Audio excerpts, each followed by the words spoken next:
Today, cracking on with a green roof for our roundhouse. I've put this breathable membrane on there. All runs right to the edge of the roof. That way, if we have any leaks underneath sheet material I'm going to be putting on, it'll run straight off this, because this is completely waterproof from the outside, but it lets the moisture from the inside of the building evaporate through it. So this stuff's the next layer to go on. It's meant to go underneath concrete floors to stop moisture coming up into the concrete, but works exceedingly well as a roof as long as you cover with something to stop the sun damaging it. What I'm going to do is pull out some good lengths in sort of a crossing pattern to try and avoid any kind of gaps that are going to drive water towards the middle of the building. All the way to the edge. Last task, get that big old piece of polytunnel cover on here. Completely all the way across the roof. Have 0 breaks in the seal, because this is like 30 metres on the roll, and then it's 14 metres wide. If you get anything under the top layer, this board acts as another barrier that has to get extremely wet before anything comes through it. Now then, that pile of gravel, 20 quid for all this gravel, up around this edge to form the gutter. So now we've got the gravel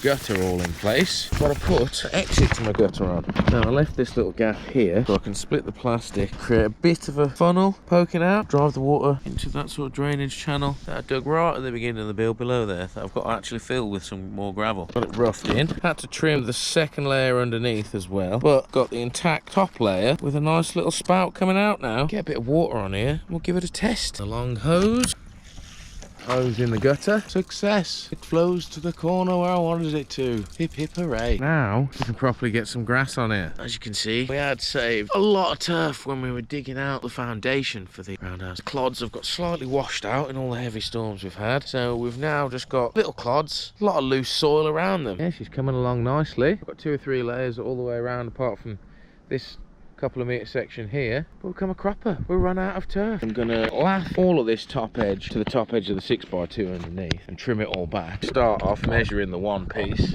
and then I'm just gonna push the end on, cut it, so on and so forth all the way around. Got the big digger in to scrape topsoil off this bit. Took that turf, slapped it in the middle here. The roundhouse roof is now complete. Need to spend the rest of today getting this top edge all sealed in. Already put down some plastic. Done a little bit of the insulation just to test that my method was going to work, and it is. So we can crack on, finish all this off now. Grab this and start stuffing those top gaps. Put this expanding foam in the top gap in between all the very tips of all these frost beams there. Weather tight on the roof edge now and the centre. So what we're going to do next then, I think, let's go pick out some wood, measure this door up. Let's grab a couple of these out and begin. Cobble together from old bits of board and old timbers. But we've got a door ready.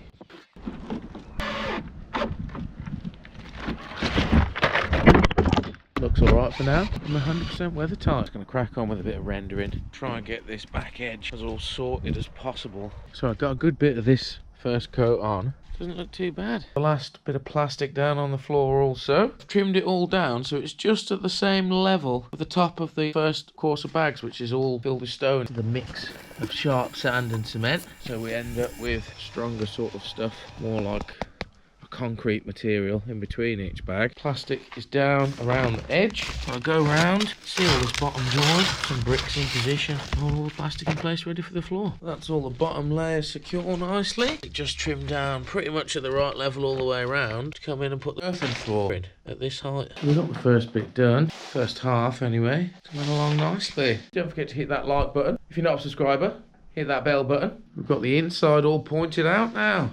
Happy days on both sides. Well, as you can see, a couple more days of drying. This has come a real nice colour now. Had a brand new log burner, didn't I, as a present from the family. 5.5 kilowatt multi-fuel burner. Comes with flue, mounting plate, roof plate seal, silicone to seal the edges, some putty on top of here to do all the flue, everything I need. So, quickly threw in marble slab here. Plan is, put the log burner in the middle of here, have another piece of marble up the side there, another piece up this side, then 2 pieces up the back, and then I'm going to continue this brick edge all the way up the side of the marble here, and then pack the back of it with more mortar so I can create quite a good heat sink out of solid stone and brick around this log burner once I've got it in position. So we've got the legs on, got the top flue screwed in, because this one you can mount on the back there, which are filled in, or you can mount to the top. To fill this gap with the heat resistant putty I've got, I'm going to go get a bit of string so I can do a plumb line from the roof straight down the middle of the flue here. holes in the roof. Now I'm going to apply some of this fire resistant putty around the inside edge of here, and I'm going to push this flue in. Then it's pretty much just click and play really, everything slots together then. This is the bit of flue poking out. Now all I've done is put this mounting plate over the top of it, ran some silicone around the edges, and now tacking it all down with these roofing screws so I can get a nice firm seal all the way around the edge of this. We're good to go. That was a lot easier than I thought it was going to be. Only a difficult thing really, cutting the hole. Right, so we're in. Let's get a fire going. She's working pretty well, happy with it. Discovered that I definitely need to open it with the glove that they provided. Burnt my finger on the initial opening of this yesterday. Already got the plastic liner in the floor here. We're good to go with filling this up with our earthen floor base. Basically, your subsoil mixed with cement in a similar fashion that you'd make normal concrete. Use that for your floor. It takes a little bit longer to dry. Isn't necessarily as tough as concrete either, depending on what's in your actual subsoil. But other than that, it's a good option to go for cheapness. I made a bit of a start on the floor during the evenings when I've just had a spare 5 minutes. All I've done is I put some insulation on top and then made this reciprocating pattern out of bits of wood. And as you can see, it doesn't come up too shabby, this floor we've gone for. Nice and firm. Covered up the tree, covered up the fire. I'm going to leave the windows and door frames. I've got to buff those down anyway. I've got bits of mortar to take off some of them already. It takes at least a day longer to dry than normal concrete, so slowed me down a little bit, but getting there. So she's in. Next then, give all these bits of wood a bit of a clean up, give it a good sweep, and then we're almost there. Now we're finishing off the surround for our fire. That's some old recycled marble. And the plan is build them up on the sides and at the back, and then we'll have London bricks like so. Obviously clean ones, sort of stacked on the front here. I think it's time to get this bad boy lit up then. Beautiful. Such a great little fire this is. Mostly done though. Just this little piece left over here now. We're looking pretty snazzy now. Just gotta wait for it all to dry out and give it a lick of paint. Big job then. Seal up all these gaps in the eaves like so. I'm going to cut strips of this rock wool insulation, nice and easy to trim. Then I'm going to use this silver sticky back tape, give us a nice air seal on those gaps as well. The worst thing about using this stuff, trying to peel it apart, that's just taken me about 5 minutes to get that corner up. Weather's closed in, bit awkward, one hand doing this with the camera, so cracked on, finished it all off. That's the air seal done. With these little fans on top, we're already getting loads of heat in here with this, but the more air sealed it is, the better. Less draft, the longer it's going to stay warm once the fire goes out and all that. Probably 4 or 5 mixes left and we should be finished. We've got the whole outside rendered now. Just started doing some of these bricks with the leftover mix I had left, so then we can come along with stones, just be mooring them in like so, I guess. That's all the outside rendering. We're finally finishing the roundhouse windows and adding the trim to the edge of the roof. Basic plan for these windows is I'm going to take out these old half doors that I put in temporarily because I've had some glass cut now. First things first, take all this out. A lot of crap on this windowsill. Give it a good brush off first. I'm going to replace these screws with some window bead stuff. Now I'm just going to run a bead of sealant around the edge of the glass and then fingers crossed that's a sealed window. That's a nice looking window. And now it's time to do this one.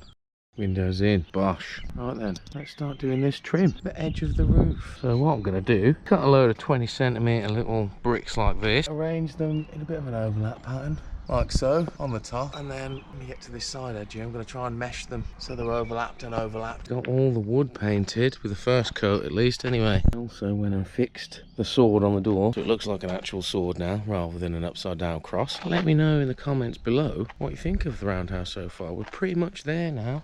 We're cladding the ceiling. I'm going to start layering them on like so, and I'll continue that all the way around. Bosh, coming along. So the roof's in. I think it looks pretty spectacular. Decided I like the patina of all the different bits of wood, because it's all old recycled wood off an old shed. It's all different colours, so I like that. So I'm going to keep that, not paint the roof now, and I'm just going to varnish the centre trunk, paint the walls and the trim. Looking fairly decent. Just got a few little pinholes to fill in now, and then paint the top edge. The roundhouse is complete. 16-hour drying time, 7 days till it's fully cured, so it's going to be at least a couple of days before I lift this tape up, I think. So the only thing left to do now, plumb an electric box in, run a couple of plugs, a couple of maybe little spotlights in the centre. I haven't quite decided yet. Got some things in here. I've got a bed in here, got a table, a couple of chairs, some side tables, a few clothes and whatnot. Moving in. Let me know what you think now. It's got some stuff in here. It's not too bad. Just needs wardrobe and a chest of drawers over here, which will also hide the fuse box. So, until next time, bye-bye.